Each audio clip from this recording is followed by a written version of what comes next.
saya berterima kasih sekali karena dikasih judul besar, kemudian saya, aduh apa ya, saya mau mulai dari mana gitu ya, sehingga kemudian ketika dikumpulkan kemudian mulai terlihat, oh di sini puzzle-nya ya, jadi justru menemukan sesuatu baru dalam persiapan ini. A little bit of background, saya selalu, tiap kali saya datang ke UMY, saya selalu mengatakan bahwa Muhammadiyah itu sebetulnya a part of my history ya Pak ya. Jadi bapak saya, iya, saya putrinya Mokhtar Bukhari. Dulu sempat jadi rektor IKIP Muhammadiyah. UHAMKA ya? Waktu itu masih IKIP ya, nah sekarang berubah jadi UHAMKA. Ini apa? Karena masuk PDIP jadi agak terpinggirkan. Ada cerita tuh Pak. Jadi ketika bapak jadi rektor kemudian masuk, waktu itu masih PDI ya, belum P ya kayaknya ya. Nah memang Pak Amin kemudian datang ke kantor, kemudian Pak Mokhtar yang namanya,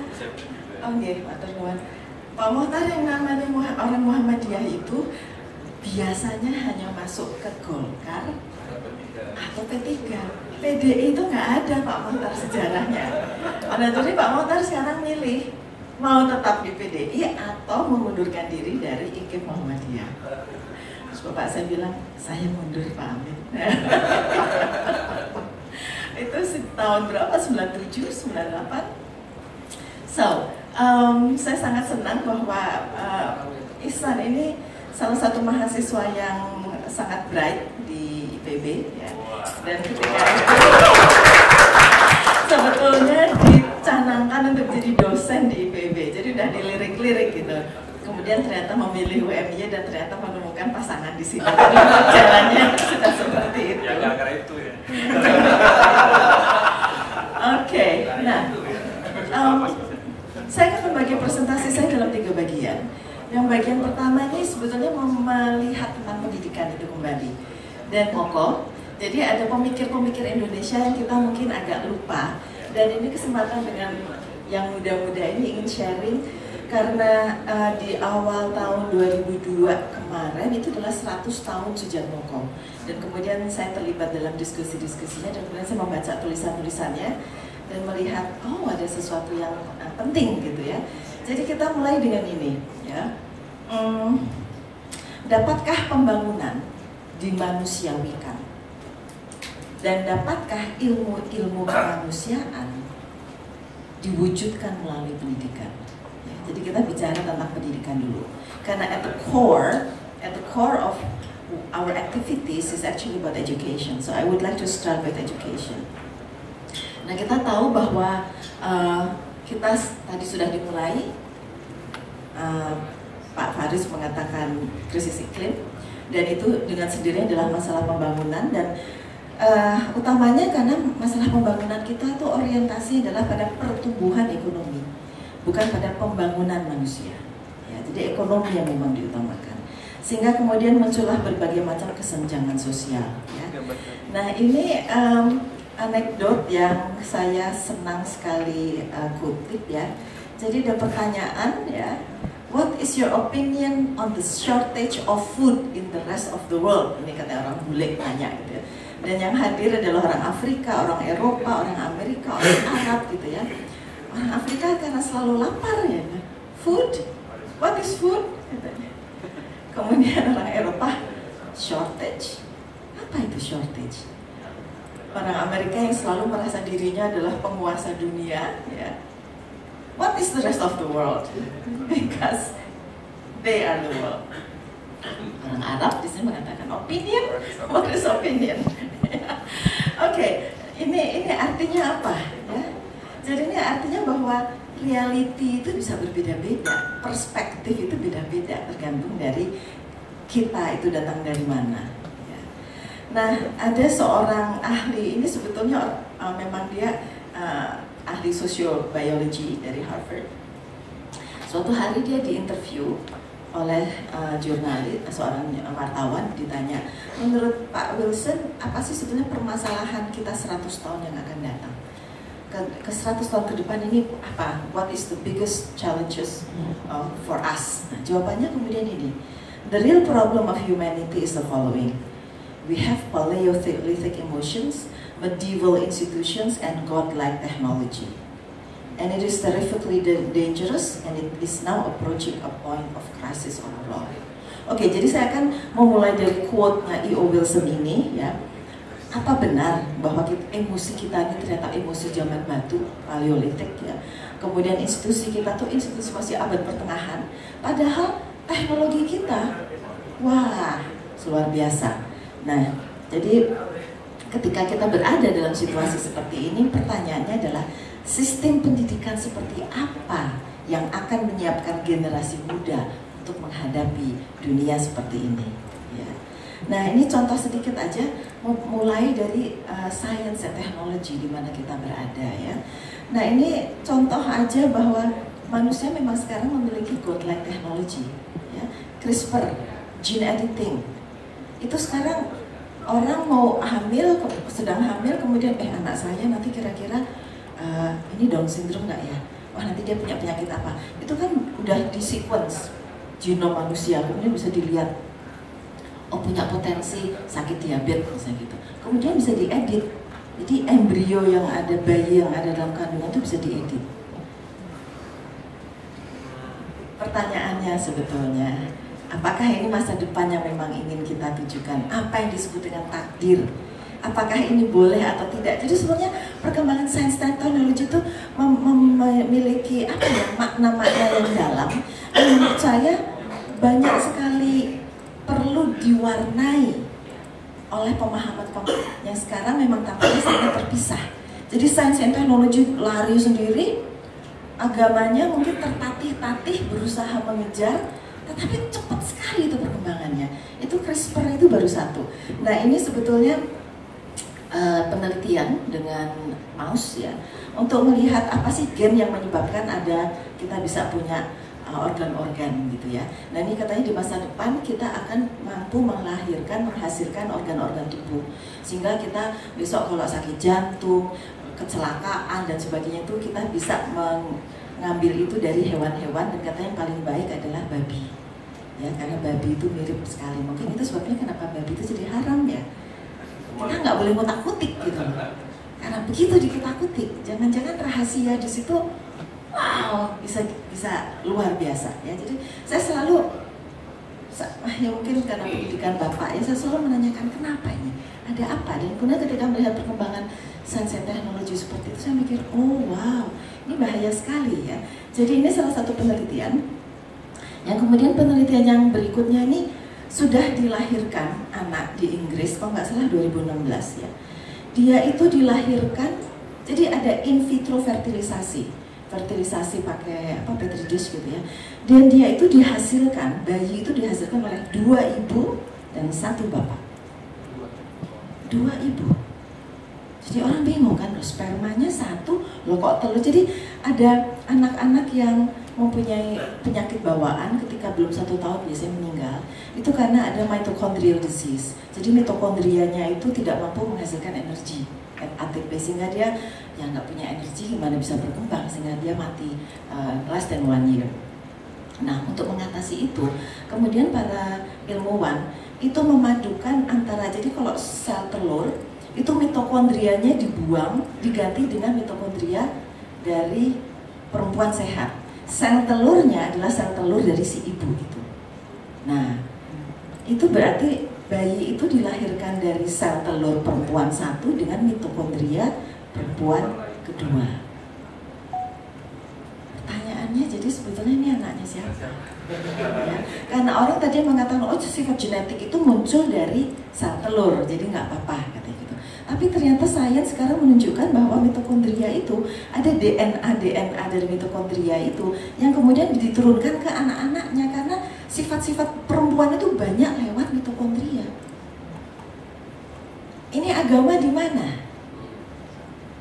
Ya, lagi-lagi jadi UMY ini mempunyai peran besar sekali, ya, di dalam bukan hanya menyikapi menurut saya, tapi penelitian itu yang boleh itu penelitian ke arah mana sih?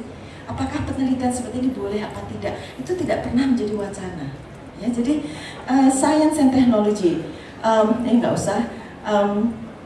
Ini sekarang katanya orang sudah mengembangkan drone, kecil-kecil untuk mengatasi polinator. Jadi sekarang dunia itu katanya lebah itu banyak yang mati karena pestisida, land use dan sebagainya. Padahal lebah itu penting banget bagi pertanian. Sekarang orang sedang menciptakan drone-drone kecil untuk menjadi pengganti lebah.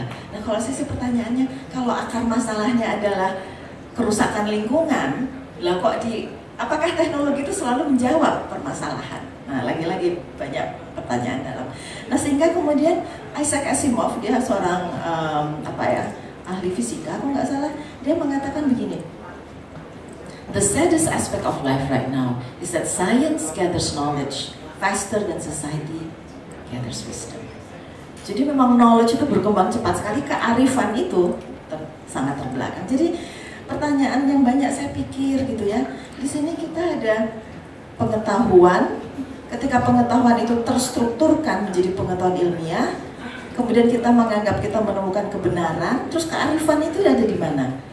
Ya, jadi apakah kebenaran dan kearifan itu bagaimana bisa menemukan ini? Ya, di mana peran science and society ya, ketika kita mau menghasilkan kearifan?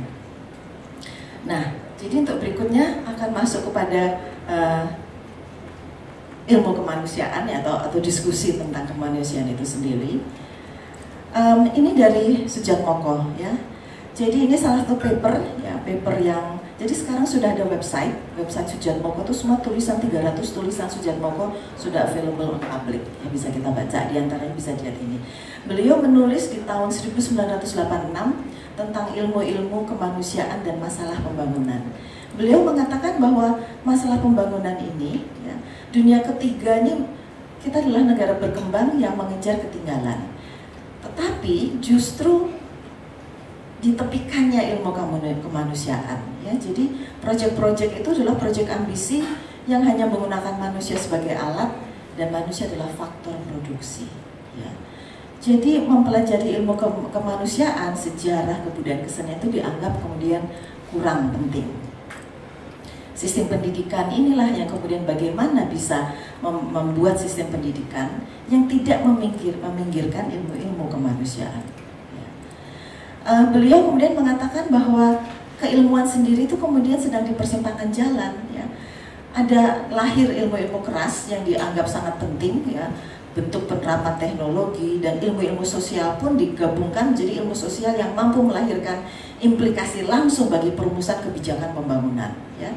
Tetapi kemudian ada bidang-bidang studi yang dianggap mewah ya, yang dianggap tidak penting, tapi sebetulnya merupakan bagian yang sangat dasar bagi masyarakat, yaitu adalah sejarah, kebudayaan, kesenian, etika, filsafat, bahasa, dan sastra itu selalu kemudian dipinggirkan.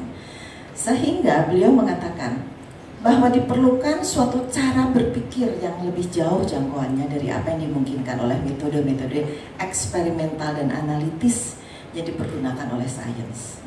Hal-hal mengenai kemanusiaan merupakan kenyataan yang tidak dapat disederhanakan atau direduksi menjadi sebuah persamaan yang tanpa kehilangan makna. Oke, kemudian juga beliau merefleksikan tentang sejarah dan pembangunan ya, bahwa kita kemudian harus melihat sejarah kita ya, bahwa kita harus menginterpretasikan kembali sejarah, dan beliau kemudian ada masukan-masukan tentang pendidikan sejarah ya, tapi intinya begini ya, tentang kemanusiaan dan kebudayaan. Bagaimanakah cara untuk memperlakukan kebinekaan budaya sebagai suatu sumber daya dan bukan sebagai suatu hambatan terhadap pembangunan nasional. Ya, jadi beliau banyak pertanyaan-pertanyaan mendasar yang mungkin nggak ada jawabannya, begitulah ya. Nah, dalam ini kalau dilihat ya, ditulis tahun 59 loh. Ya, artikel Mimbar Indonesia tahun 59, beliau berbicara tentang kebudayaan nasional dan mobilisasi mental. Beliau berbicara tentang revolusi pembangunan, ya, bahwa pembangunan itu bukan semata-mata urusan ekonomis, melainkan sebuah perubahan sosial kultural. Itu tahun 59 ketika kita baru merdeka dan pasti belum pada lahir ya. Nah, kemudian karakter kebudayaan nasional itu bersifat dinamis, ada perpaduan, ya, budaya kita masih berada dalam proses pertumbuhan dan perkembangan. Jadi bagaimana membangun kebudayaan nasional yang kokoh ya. Oke. Itu mungkin saya lewatin aja. Nah, jadi sebetulnya kok kita ada latar belakang seperti itu, bagaimana peran pendidikan dalam melahirkan generasi pembaharu? Ini Mohtar Bukhari mengatakan bahwa tradisi pendidikan di sekolah kita itu sangat mementingkan pendidikan untuk memupuk pengetahuan dan mengabaikan pendidikan untuk membina kesadaran dan kepekaan terhadap nilai. Ya. Dan ini ternyata merupakan warisan dari tradisi pendidikan abad 17, abad 18 ya, kita pengaruh oleh Belanda sedemikian lama ya, sehingga kemudian kita juga tererosi ya, nilai-nilai kita tererosi oleh itu, sehingga kemudian ketika kembali kepada pertanyaan ini tadi ya, Paleolithic emotion, medieval institution, godlike technology, masa depan seperti apa? Saya kemarin bukannya ngomong ini ya, politik ya, tapi memang ketika melihat perkembangan politik yang terakhir ini ya, karpet merah untuk pangeran dan sebagainya itu ya, saya kemudian memikir itu adalah bukti nyata dari adanya Paleolithic emotion. Jadi emosi zaman batu itu apa sih? Emosi zaman batu itu kelompok saya yang harus menang, saya yang harus jadi penguasa, itu kan emosi. Jadi benar itu ya, politik kita menunjukkan bahwa memang emosi kita itu masih emosi zaman batu. Institusi kita, MK, masih zaman pertengahan ini kan, medieval institution itu zaman pertengahan ketika gereja itu masih sangat kuat ya, dan sains itu dihambat oleh gereja ya. Jadi institusi kita masih seperti itu, tetapi teknologi kita dengan medsos dan sebagainya. Jadi saya merasa tepat banget ini yang dikatakan oleh CEO Wilson. Nah, jadi dalam situasi seperti ini bagaimana kita bisa melahirkan generasi pembaharu? Mengharapkan kedatangan generasi pembaharu adalah sikap yang realistik dan bukan mengada-ada. Dan ini saya ambil dari tulisan bapak saya ya, yang mengatakan bahwa sejarah perjalanan bangsa Indonesia sudah mengatakan bahwa di Indonesia ini lahan kultural Indonesia itu cukup subur untuk menumbuhkan berbagai jenis gagasan tentang pembaharuan, dan bahwa manusia Indonesia memiliki kreativitas yang cukup untuk melahirkan pembaharuan yang berarti. Jadi kita sudah menunjukkan kemampuan seperti itu. Nah, yang perlu dicermati adalah bagaimana sebenarnya proses kelahiran generasi pembaharu itu. Apakah mereka dilahirkan atau lahir sendiri? Kalau dilahirkan, oleh siapa? Kalau lahir sendiri, karena apa? Dan apa peranan pendidikan dalam kelahiran suatu generasi pembaharu? Nah, jadi untuk pendidikan menyongsong masa depan, ya, education is also about equipping the young to anticipate the future. Jadi edukasi itu harusnya menyiapkan generasi anak-anak kita untuk menghadapi ketidaktahuan di masa depan, the unknowns. Ya. Pendidikan untuk menyongsong masa depan, di mana kita tidak tahu masa depan seperti apa, itu menjadi penting. Nah, ini nggak perlu. Jadi bagaimana cara mempersiapkan kelahiran atau kedatangan suatu generasi pembaharu? Ini Mohtar Bukhari mengatakan bahwa pertama kita harus mendefinisikan kembali tugas-tugas pendidikan. Bahwa dalam masa peralihan ini, tugas pendidik pada akhirnya adalah mempersiapkan murid-murid untuk menjadi generasi pembaharu, creating a society. Kedua, mengarahkan segenap program pendidikan untuk mendorong peserta didik dapat memahami semangat zaman, menangkap panggilan zaman. Jadi pendidikan itu tidak hanya mengutamakan penguasaan ilmu atau pengumpulan pengetahuan, accumulation of knowledge, ya, dan mengabaikan pendidikan untuk mempertajam kepekaan terhadap nilai-nilai. Ya. Selama pendidik bekerja di sekolah dengan suasana pendidikan seperti ini, selama itu pula kita tidak akan dapat membimbing generasi muda untuk memahami semangat zaman dan menangkap panggilan zaman. Kedua hal ini membutuhkan kepekaan terhadap nilai-nilai, kepekaan terhadap suasana yang ada dalam masyarakat. Nah, ini kita di sini sebagai pendidik, kita peka juga ini. Jadi ini dengan segenap ini kok kita diem-diem aja gitu ya. Kenapa? Saya sendiri banyak mempertanyakan diri saya, terutama dengan kaitan dengan krisis iklim. Nah, jadi ini saya ambil juga dari Mohtar Bukhari ya. Jadi beliau selalu ini sehari-hari sering diutarakan kepada kami anak-anaknya ya. Jadi Bapak selalu mengatakan bahwa objektif pendidikan, tujuan pendidikan itu 3 ya. Yang pertama, mampu menghidupi diri sendiri, to make a living. Yang kedua, mampu mengembangkan kehidupan bermakna. To lead a meaningful life. Yang ketiga, mampu memuliakan kehidupan. To ennoble life. Jadi, kamu mau berhenti di mana? Apakah cukup di nomor 1? Ataukah kamu mau melangkah lebih? Pertanyaan kepada kami yang belum bisa terjawab. Ya, jadi melahirkan generasi baru ini dikatakan tadi membutuhkan kepekaan sosial dan kepekaan kultural di samping kesadaran sejarah. Okay.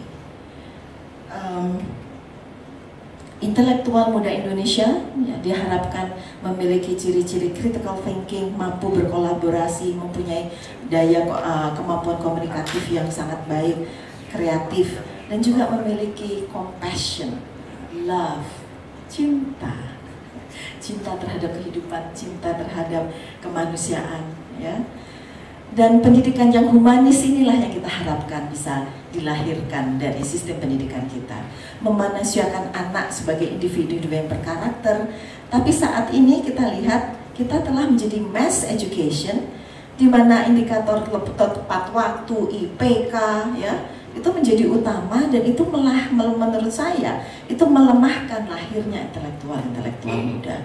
Karena kita hanya melahirkan anak-anak yang dianggap siap pakai tenaga buruh gitu. Tapi pemikiran intelektual itu nggak ada. Jadi sebetulnya kita tuh sekarang sedang didup itu apa ya? Dup itu di apa ya? Dup di UPE, dup dikelabui. Kita tuh sekarang sedang dikelabui oleh sistem pendidikan. Saya nggak mau bilang Mas Menteri ya, tapi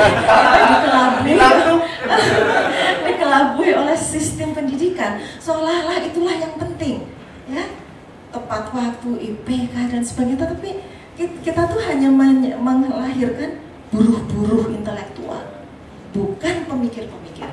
Nah, Muhammadiyah kan dari dulu adalah gudangnya pemikir kan. Terus Muhammadiyah ada di mana gitu? Apa Muhammadiyah mau mengikuti indikator-indikator seperti itu? Kalau saya sih mengatakan jangan. You have to be different, ya. Apalagi swasta, be yourself. Kembali kepada nilai-nilai itu. Saya sangat mendambakan itu, Pak. Ya, kalau dari perguruan tinggi IPB udahlah, ya, nggak bisa saya harapkan. Jangan-jangan di Muhammadiyah, ya. Ini semua itu, ini katanya Muhammad Gandhi ya, melahirkan akar kekerasan. Ya, jadi akar kekerasan itu kekayaan tanpa kerja. Lah itu yang medsos itu, ya kan influencer itu kerja nggak sih? Menurut saya sih enggak ya. Kekayaan tanpa kerja, kesenangan tanpa hati nurani, pengetahuan tanpa karakter, perdagangan tanpa moralitas, sains tanpa kemanusiaan, ibadah tanpa pengorbanan, politik tanpa prinsip. Itu adalah akar kekerasan, dan kita sedang ada di situ. Nah, jadi ini mungkin saya yang ini cepat aja. Saya masih ada berapa menit? Saya dapat berapa? Nggak apa-apa ya. Oke. Karena saya pikir nanti kalau nggak selesai udahlah nggak apa-apa deh pokoknya. Karena kan judulnya world class professor, saya pikir waduh world class ya apa deh? Apa gitu ya? Oke, nah jadi antroposen kita sudah tahu lah ini kerusakan ini. Ini saya suka sekali dengan gambar ini. Ini bumi dilihat dari atas satelit sana. Coba lihat itu. Wah, nyala di mana-mana ya. Ini kan artinya sebetulnya pada energi ya. Is it sustainable? Jadi sekarang kita hidup di zaman antroposen yang kita tuh sangat serakah, sangat rakus akan sumber daya alam. Ya. Untuk dilihat sebagai contoh ini the light bulb ya. Kita bayangkan ya, human energy itu katanya menghabiskan 900 exajoules per tahun. Atau exajoules itu apa? Nah, kalau kita bayangkan satu light bulb dengan 60 watt itu membakar 60 joule energy per second.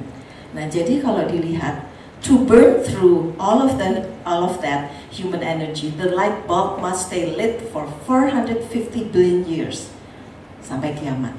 Ya, ini menunjukkan betapa banyaknya energi yang kita pakai gitu ya.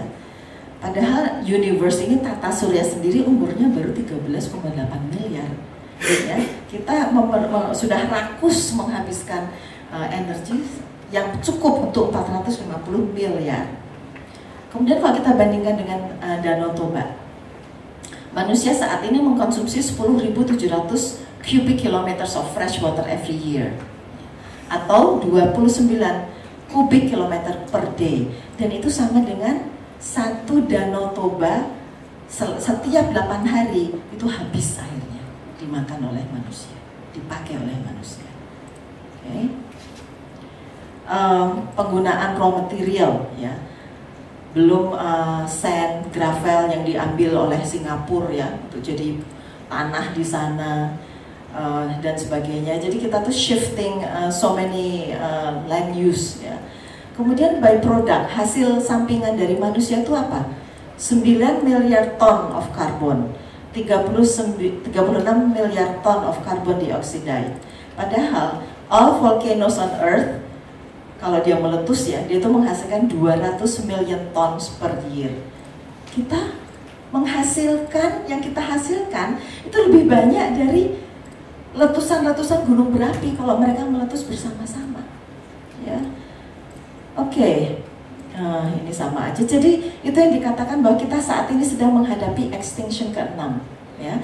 Jadi ternyata dunia itu sudah mengalami kiamat. Kiamat pertama, kiamat kedua, kiamat ketiga, kiamat keempat, kiamat kecil ya. Jadi memang ada extinction, spesies-spesies hilang. Tapi itu disebabkan oleh natural phenomena.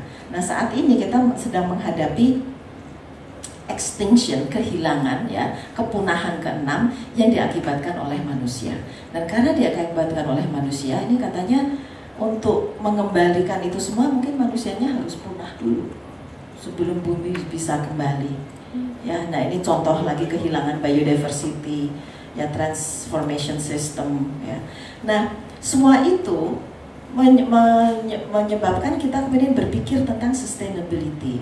Nah ini ada beberapa pemikiran terbaru yang mengatakan bahwa sustainability itu nggak cukup. Sekarang kita harus kepada regeneration. Jadi kalau kemarin itu kita mengalami degeneration terus-menerus ya. Kemudian sustainability itu membuat kita menghentikan perusakan yang ada. Ya. Tapi posisi sustainability itu adalah status quo. Kita tidak merusak lagi, tapi kemudian kita maintain di mana kita berada. Nah, ada beberapa pemikir yang mengatakan bahwa sustainability sudah tidak tepat karena kita harus berbicara tentang regeneration dan melahirkan a new balance dan menghasilkan resilience yang baru. Tapi kalau ini sih menurut saya ya sustainability mau dianggap ke sana bisa juga. Jadi ini tergantung your school of thoughts gitu ya. Tetapi intinya begini, human beings itu adalah part of ecosystem ya. Dan kalau kita melihat well-being, ini well-being bukan hanya bagi manusia tapi bagi semua yang ada di bumi. Itu ternyata memerlukan adanya cultural, economy, and social world itu yang bersama-sama bersatu padu untuk memelihara well-being ini. Sehingga ada beberapa orang yang mengatakan bahwa kita tidak bisa berbicara lagi tentang sustainable development karena yang diperlukan sekarang adalah regenerative development, di mana salah satu yang penting itu adalah spirituality menjadi bagian yang penting ya. Spirituality di mana ethics, values, compassion, consciousness menjadi bagian yang penting dalam development, dan juga Mother Earth ya, regeneration of functional landscape. Ini hanyalah satu-satunya cara yang bisa menyebabkan kita tetap mempertahankan bumi as it is. Jadi ini pemikiran terbaru. Nah, pertanyaan adalah bagaimana kita bisa mencapai itu? Regenerative development. Bagaimana? Karena katanya kita harus berpikir beda untuk menyelesaikan masalah yang kita create dengan pemikiran tersebut. Jadi untuk menyelesaikan masalah itu kita harus memerlukan pemikiran yang beda dari yang kemarin menciptakan masalah. So we have to change the way we think. How do we change? What do we change? Nah, disitulah kemudian masuknya transdisiplin. Oke. Nah, jadi reflection sedikit. Ya. Kenapa kita kok sampai di sini? Reflection on the Anthropocene. Ya. Pada manusia, himpunan pengetahuan itu ternyata tidak pernah selesai. tidak pernah selesai tuntas. Karena dunia manusia merupakan kenyataan yang senantiasa menganga dan terbuka untuk penjelajahan lebih lanjut. Penjelajahan yang tak kunjung berakhir inilah yang kemudian meningkatkan pengetahuan manusia sampai perwujudannya sebagai ilmu. Itulah kenapa sains selalu berkembang, karena selalu penemuan baru menyebabkan adanya pertanyaan baru. Jadi terus tidak pernah berhenti. And that is science. Jadi kalau kita lihat manusia dan perjalanannya, keunggulan manusia sebagai makhluk yang berbudaya dan beradab makin menjulang oleh ketekunannya memantau berbagai gejala peristiwa seantero alamnya. Konsekuensinya, manusia tidak lagi menemukan kenyataan sebagai sesuatu yang selesai, melainkan sebagai peluang yang membuka berbagai kemungkinan. Bagi manusia, setiap kenyataan mengisyaratkan adanya kemungkinan. Nah, transendensi manusia terhadap kenyataan yang ditemuinya sebagai pembuka penjelajahan jiwa dan pikiran merupakan kemampuan yang paling mendasari perkembangan pemikiran pengetahuan itu. Oke. Nah, jadi kita sekarang hidup di dalam dunia yang makin kompleks. Ya. Ini yang kemudian dikatakan sebagai wicked problem. Ya. Jadi ada penguasaan ilmu menjadikan manusia sanggup melakukan rekayasa terhadap ilmunya dan alamnya demi kepentingan hidupnya. Ya. Jadi kepentingan ini sering-sering bukan hanya terkait pada kebutuhan. Ya. Saya bertahan untuk hidup, saya butuh, tapi bukan, melainkan keinginan. Ya, seperti Elon Musk. Elon Musk ingin apa? Kita pindah ke Mars.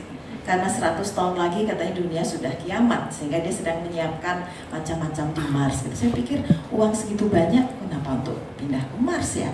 Kalau dia pindah ke Mars yang bisa dibawa berapa? Ya, kemudian kita semua sisanya mau diapain? Tapi kemudian kita lihat Mars mengembangkan gitu, kita juga diem-diem juga kan? Ya, jadi memang kita udah diskoneksi banget ini ya. Nah jadi here we are, kita tuh sekarang hidup ya dengan dunia makin kompleks ya, dan permasalahan kehidupan kita itu disebut wicked problem. Jadi apa wicked problem ya? Problem yang sangat wicked, jahat, sangat jahat. Dan ciri-ciri problem yang sangat jahat ini sebetulnya it's difficult to define. Jadi untuk mendefinisikan masalah kita apa aja sulit ya. Difficult to define, kemudian interdependency ya, jadi sangat terkait satu masalah dengan masalah lainnya. Kemudian ketika kita menemukan satu solusi, ternyata solusi itu kemudian bisa menimbulkan konsekuensi yang nggak kita duga sebelumnya, sehingga no clear solution pasti itu kayak nggak jelas. Involve change, dan yang harus diperlukan sudah ada perubahan perilaku. Ya. Oke, dan lainnya lagi ini bisa dilihat kemudian. Every problem is unique, can take a long time to evaluate solutions, problems are never completely solved. Jadi kita sekarang harus berpikir aja, ketika kita hidup di zaman sekarang, kita berusaha menyelesaikan masalah. Harap ingat bahwa masalah Anda itu sebetulnya you are never completely solving your problem.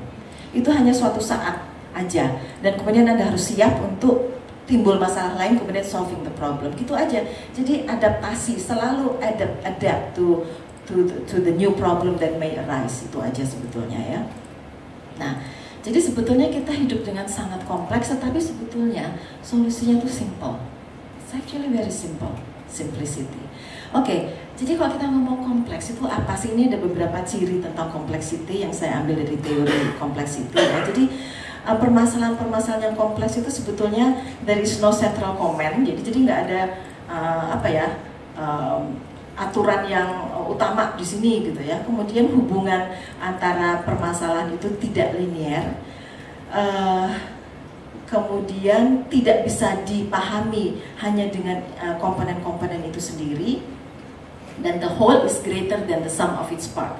Jadi ketika kita mempelajari complexity, itu kita paham bahwa ketika kita memahami ada komponen-komponen itu, menjumlahkan komponen itu tidak berarti kita memahami kompleksitas yang ada. Ya, karena ketika kita memasukkan komponen-komponen itu menjadi suatu emerging property, ada sebuah sifat yang baru, dan itu tidak bisa kita bayangkan sebelumnya apa. Nah, orang sering mengatakan bahwa kompleksitas itu bisa ditunjukkan seperti ini. ketika the butterfly effect, mungkin pernah mendengar the butterfly effect ya.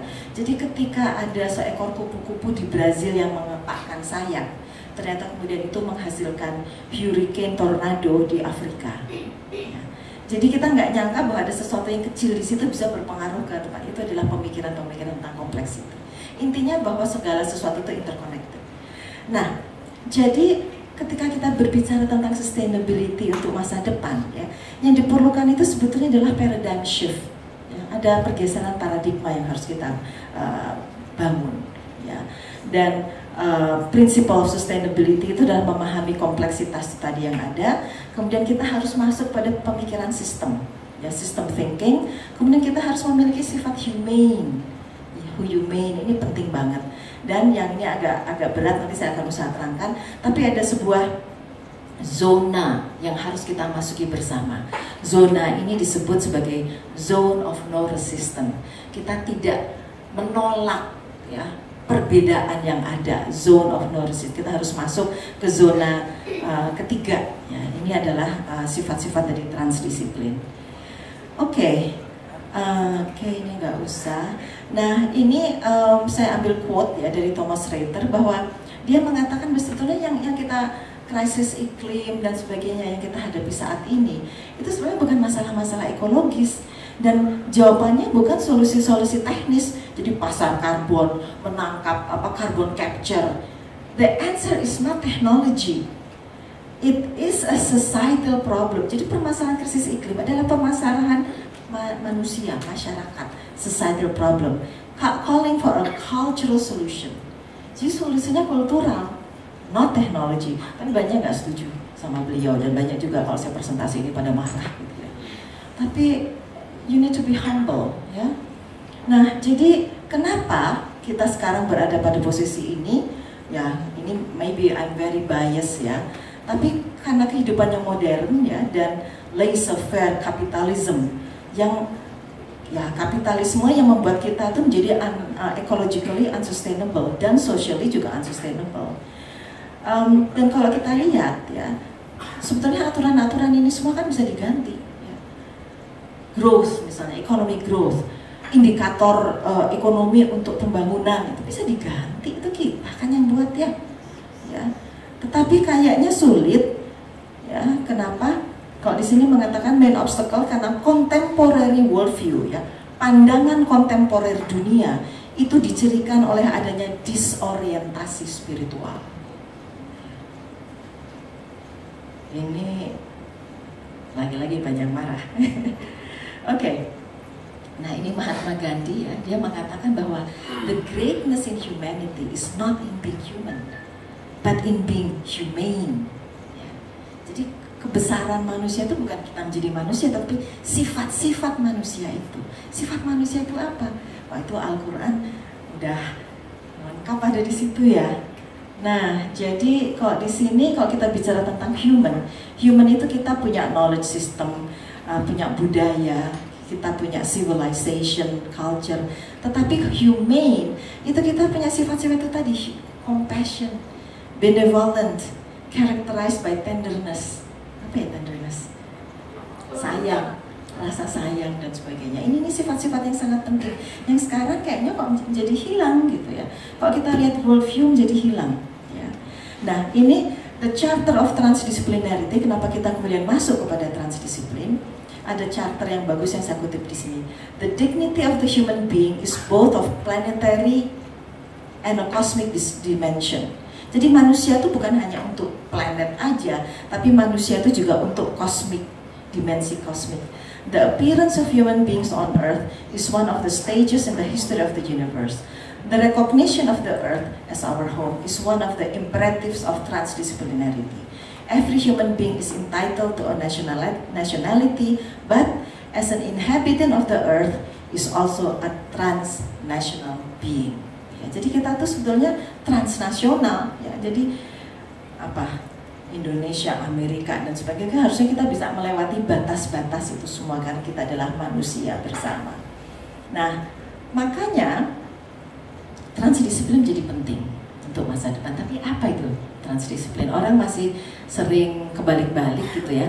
Jadi di sini saya berusaha jelaskan dengan sederhana. Kita sudah tahu multidisiplin itu seperti apa ya. Jadi kalau ada penelitian atau ada orang bekerja sama dari bidang-bidang yang berbeda, bekerja sama di sebuah tempat, ada sosiologi, ada antropologi, ada ahli pertanian, bekerja di sebuah tempat di kecamatan misalnya, tapi masing-masing masih mengembangkan body of knowledge-nya sendiri-sendiri, itu disebut multidisiplin. Nah, interdisiplin ini sebagian dari bidang ilmu itu kemudian bareng-bareng menghasilkan sesuatu yang baru. Ya, jadi di sini ditulis everyone working on the same problem, jadi sama-sama menyelesaikan satu masalah besar, misalnya masalah gambut, misalnya gitu ya. Sama-sama bekerja di lahan gambut, overlapping disciplinary boundaries, ya. Outcome add to the body of knowledge and give theoretical solution to problem. Nah, karena sudah ada interdisiplin ini, sudah ada sesuatu yang baru yang dilahirkan dari bekerja secara interdisiplin. Ya, jadi seperti bioinformatics itu sudah baru, antara biology dengan information science adalah bioinformatics dan sebagainya. Nah, apa transdisiplin? Ya.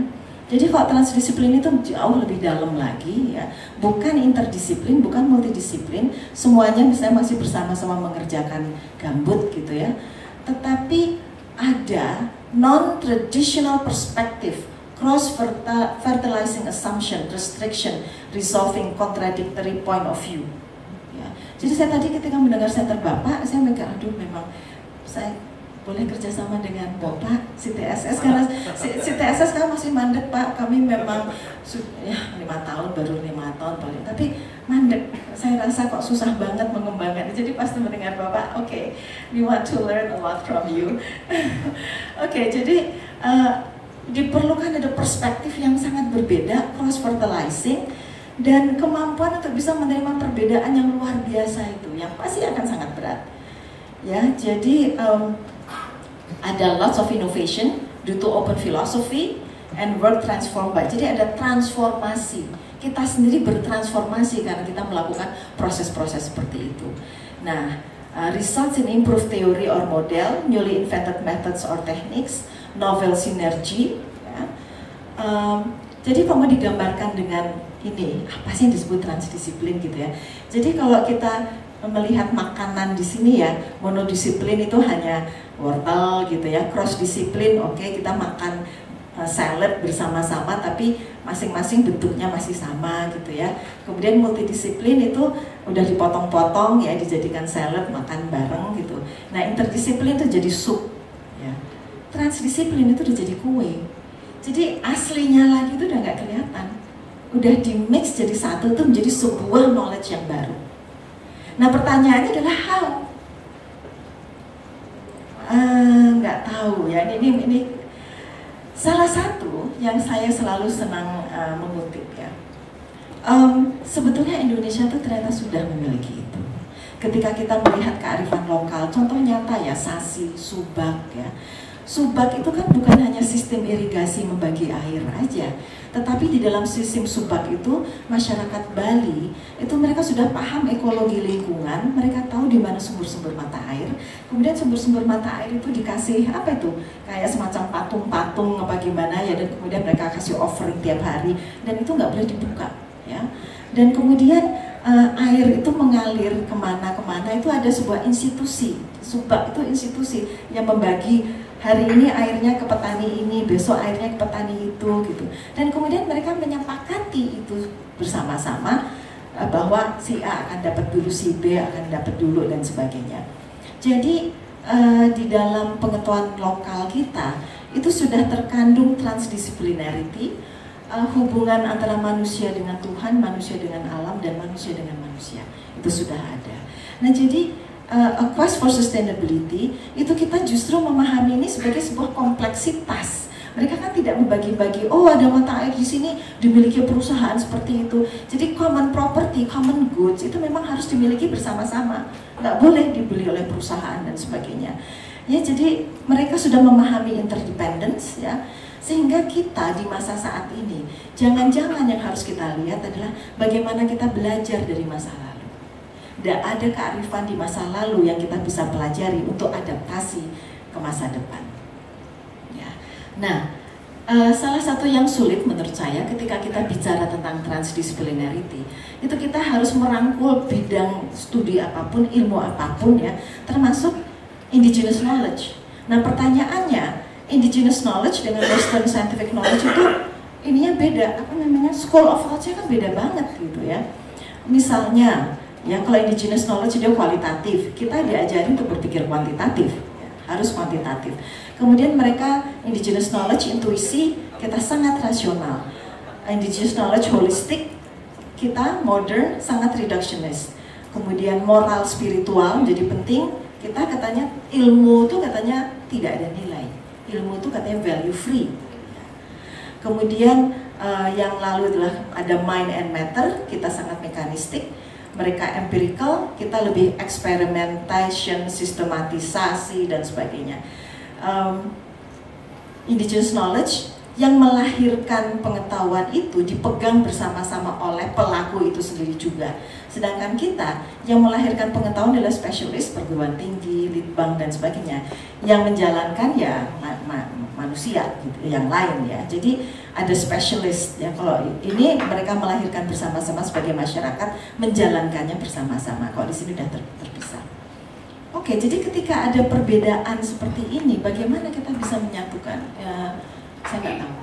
Ya, karena ini hanya pemikiran-pemikiran saya yang saya kembangkan, tapi saya belum tahu caranya gimana.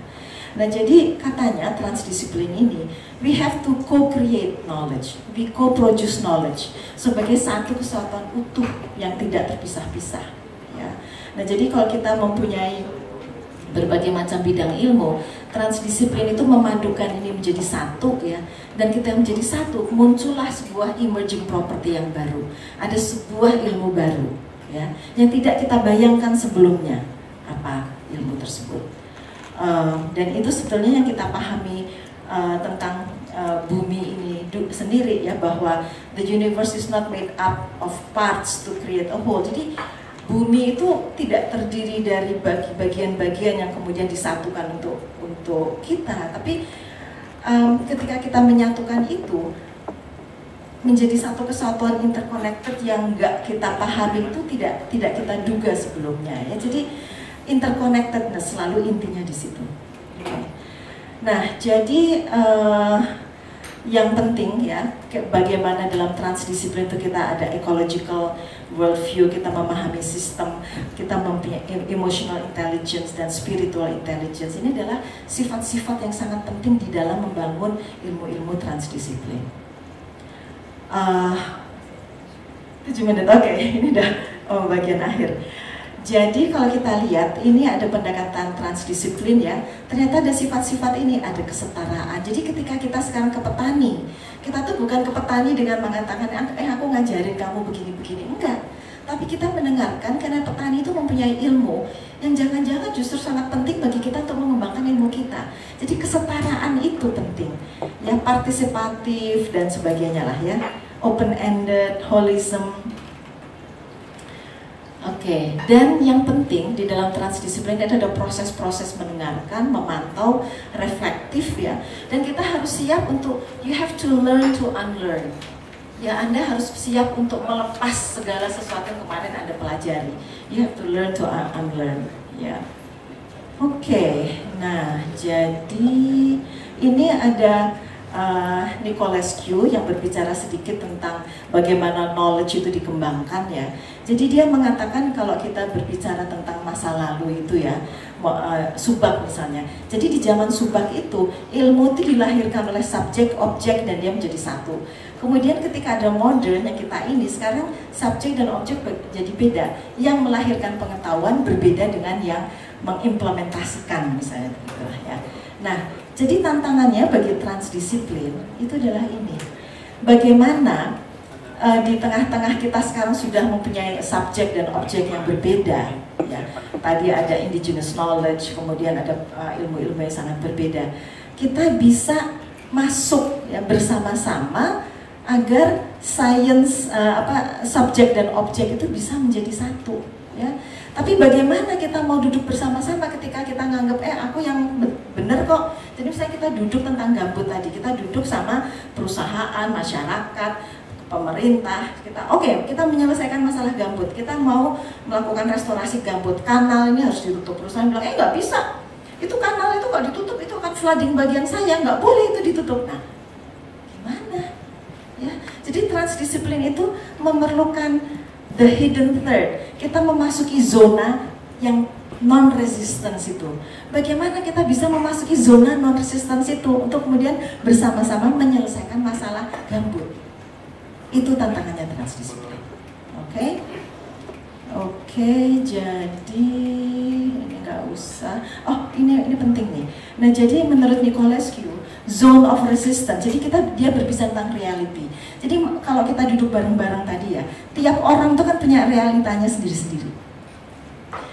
Nicolescu mengatakan ada 10 jenis realita. Realita yang kemudian dibagi menjadi internal world, realita yang dia masukkan ke dalam external world. Nah, realita yang the hidden third, yang zona non-resistant itu ternyata dicirikan oleh budaya, art, agama, spirituality. Jadi makanya saya bilang Muhammadiyah keren banget nih. You can create the hidden third ya, untuk transdisiplin ke depan. Jadi kalau kita bicara tentang reality, what is reality?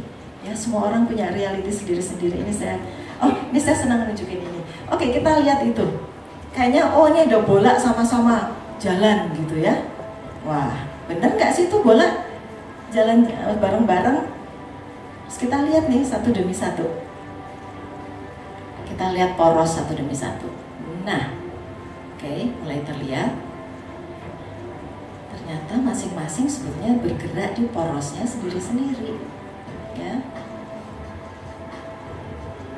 Watch as one ball is added at a time. Ya. Satu bola, ya nyemutar kiri kanan aja. Yang satu lagi atas bawah.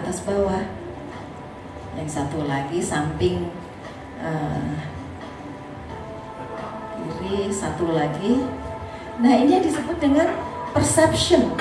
Reality. Nah, kalau kita masing-masing memiliki reality yang sendiri-sendiri ya berantem terus, nggak akan ketemu. Ya, jadi transdisiplin membantu kita untuk bisa melihat ini, ya, reality. Nah, jadi ini nggak perlu. Oke, sekarang ini apa nih? Ini kebo apa ini? Nah, ini banteng apa ini? Gajah, ya tergantung kita mau melihat yang di mana ya. Nah, jadi transdisiplin itu memahami adanya multiple perspective and everything is open ended ya. Dan metodologinya non dogmatik, memahami holism, equality dan participatory approach. Dan ada sifat-sifat transdisiplin tadi: non resistance, openness, humble, humility, reflective, consider core value, empathy. Ya, ini adalah value dari transdisiplin. Ya. Sehingga kita kemudian bisa mempertanyakan juga ya, ini the island of knowledge. Kalau kita merasa bahwa kita adalah orang yang paling tahu ya, ini buku ini mengatakan bahwa ternyata ya pengetahuan manusia itu kalau digambarkan sebagai pulau-pulau dan laut itu adalah the unknowns ya. The knowledge is the island, the unknown is the ocean. Ketika makin berkembang pengetahuan kita, island kita juga berkembang. Jadi kita pikir kita makin banyak tahu, tapi kita lupa ketika islandnya berkembang itu coastal, daerah pesisir antara yang kita tahu dan tidak kita tahu itu makin menjadi luas. Sehingga ketika pengetahuan kita tambah, sebetulnya kita juga tambah tidak tahu. Itu penting banget dalam transdisiplin, sehingga ini di masa depan ini ya, untuk sustainability yang tadi dikatakan memerlukan cultural solution, perlu ada perubahan paradigma ya. Di antaranya perlu ada pemikiran-pemikiran radikal ya, perlu ada pemikiran radikal yang dikembangkan. Misalnya kita mengatakan kita sekarang harus degrowth, kita nggak bisa berkembang lagi. Degrowth, berhenti berkembang. Kita berpikir sistem, kita tahu complexity, dan kemudian kita menghormati pengetahuan-pengetahuan semua yang ada, termasuk pengetahuan dari masa lalu. Oke. mungkin ini yang terakhir, sustainability is a personal journey, ya. Dan penting bagi kita untuk reconnect with the sacred. Saya suka mengutip Rumi. Rumi mengatakan, hear the passage into the silence and be there. Jadilah hening itu sendiri. Ya. Two roads diverge in the wood. I took the one less traveled by, and that has made all the difference. Terima kasih.